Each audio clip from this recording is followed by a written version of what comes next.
Did you know that millions of people were starved to death by their own government as a tool of political control? A famine so horrific it has a name, the Holodomor. And it wasn't a natural disaster, it was a deliberate, man-made catastrophe. This is the story of how Joseph Stalin, the ruthless leader of the Soviet Union, used food as a weapon. It all began in the late 1920s with a radical new policy called agricultural collectivization. Stalin's goal was simple: to rapidly industrialize the USSR and destroy the private landowning class, the kulaks. Imagine you're a farmer in Ukraine, a region known as the breadbasket of Europe. For generations, your family has worked this land. Now, in 1929, the government is demanding you give up your farm and join a collective, a kolkhoz. Your livestock, your tools, your land, it all belongs to the state. The Soviet secret police, the OGPU, didn't care.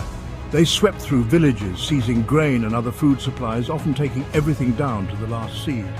They imposed impossibly high grain quotas on the collectives, and if a farm couldn't meet them, the farmers were accused of hoarding.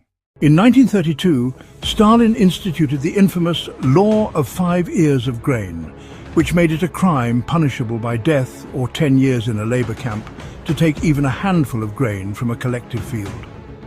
How could a nation so rich in farmland become a place where people were literally dying in the streets from starvation? The famine intensified in 1932 and 1933.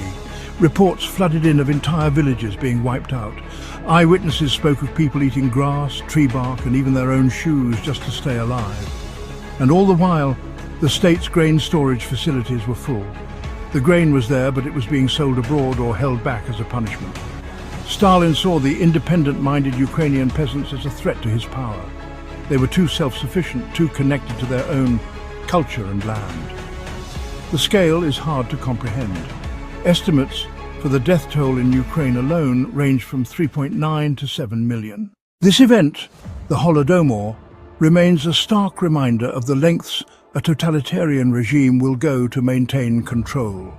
It's a piece of history that shows how a single ideological decision can lead to an unimaginable human tragedy. But are there echoes of this in the world today?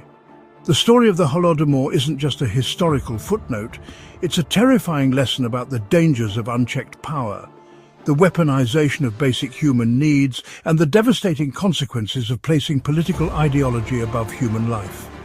It reminds us that historical events, no matter how shocking, aren't just stories from the past. They are warnings for the future.